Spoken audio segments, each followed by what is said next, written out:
Hey,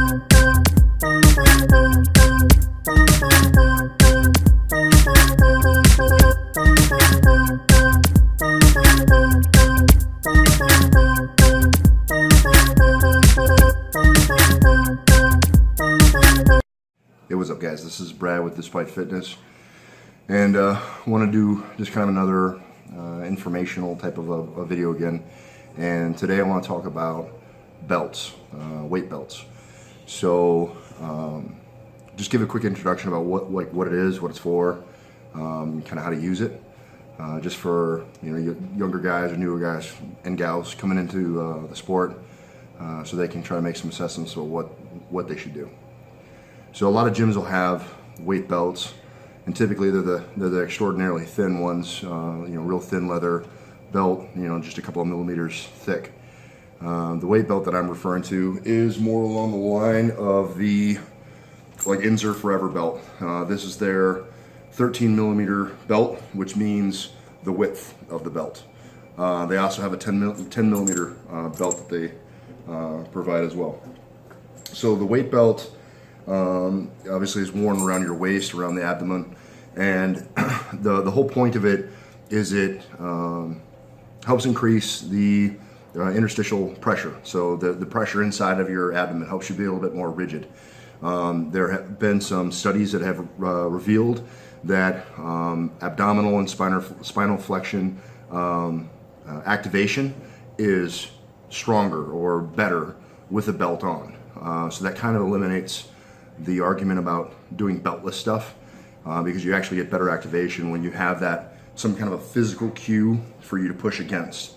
And the idea is that as you brace, you can kind of push outwardly against that belt and create more pressure. So having that belt, around your waist as you push against it, creates some rigidity in your abdomen and just kind of allows you to have a little bit more of a stable base to push against. So predominantly you would use this on a deadlift or a squat, and you'll see some people wear the belt and bench, and I've used a belt with bench too, and I find that I'm able to push a little bit harder with the abdomen and drive a little bit harder on the bench, so it just kind of creates more of a stable core. There are a variety of companies that offer belts. You can look at whatever company that you prefer. The brand that I've gone with is the Inzer Forever belt.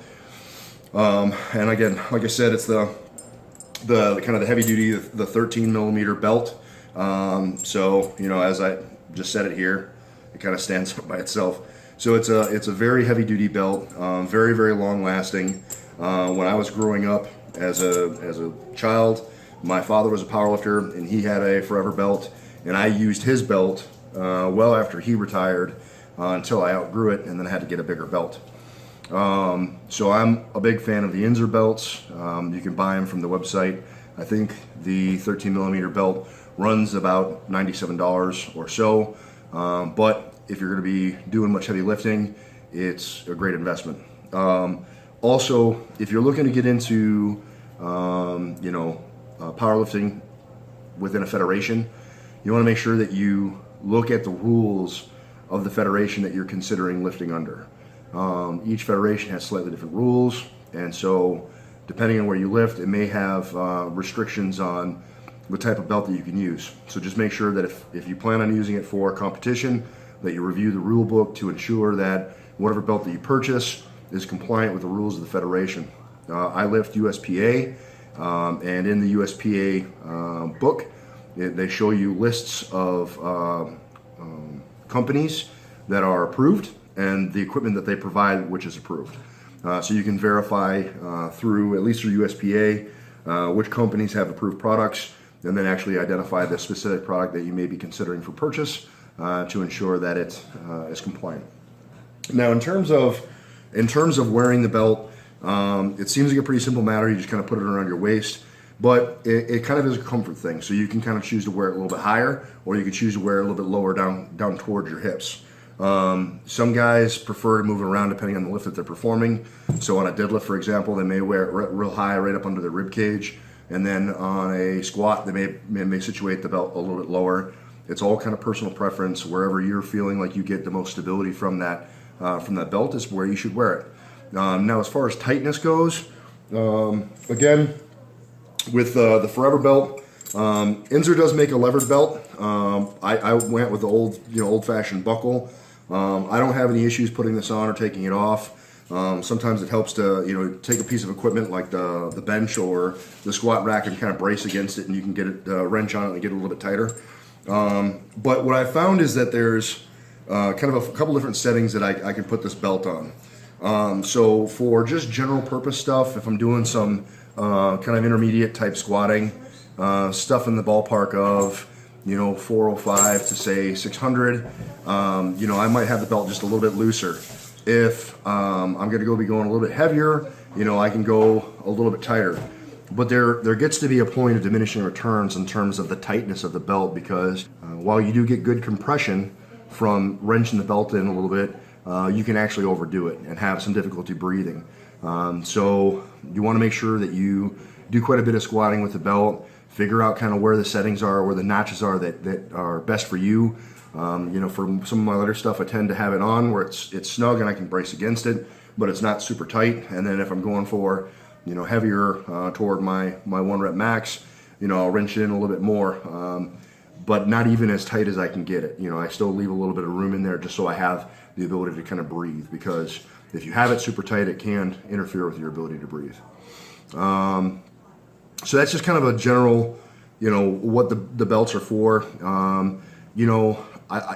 In terms of the belt, I don't really recommend doing it or using it for much other than maybe like a heavy squat, deadlift. Maybe if you're going to be doing something else where you feel like you need to have some rigidity in your torso, but it's not something that you wear for all of your workouts. You don't just slap it on and walk around the entire workout with it on. It's kind of unnecessary. If I'm going heavier benching, I don't mind throwing the belt on for a heavier bench, just again because as I hit my arch, it gives me something to kind of push my abdomen out against, and it gives me that physical, that kinesthetic cue to push against something. I found through using my open barbell, my velocity measuring device, that with the belt on, with the same weight, I can actually perform a little bit better. So getting increased velocity while I have my belt on, and I think that just comes from being a little bit tighter overall. Tightness helps improve performance.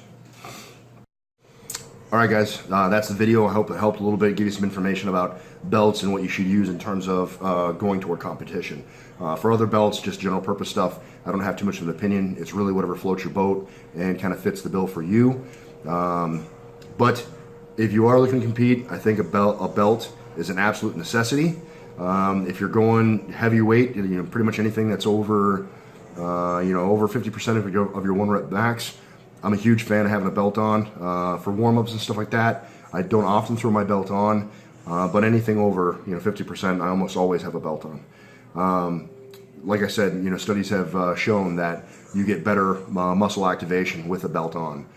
So that's really why people talk about going beltless is for training their abs or training their back, but having the belt on is actually better. I hope the video helped. Like I said, I hope it gave you some information. If you have any questions, leave them below. I know that this video is a little bit remedial, but it's really meant for new people or people who are unfamiliar with how to use a belt or which belt to get. If I can point you in the direction, and like I say, you have any questions, ask below, and I'll try to get back to you as soon as I can. If you stuck around and you liked the video, push like, share the video with some friends, and go ahead and hit a subscribe. I do want to give a quick shout out to Alan Mendoza, V-Life TV, and Hank Domning. Those are 3 new subscribers to the channel, guys. Thanks so much for jumping in. I appreciate you guys subscribing and checking out the content. I appreciate you guys being on board.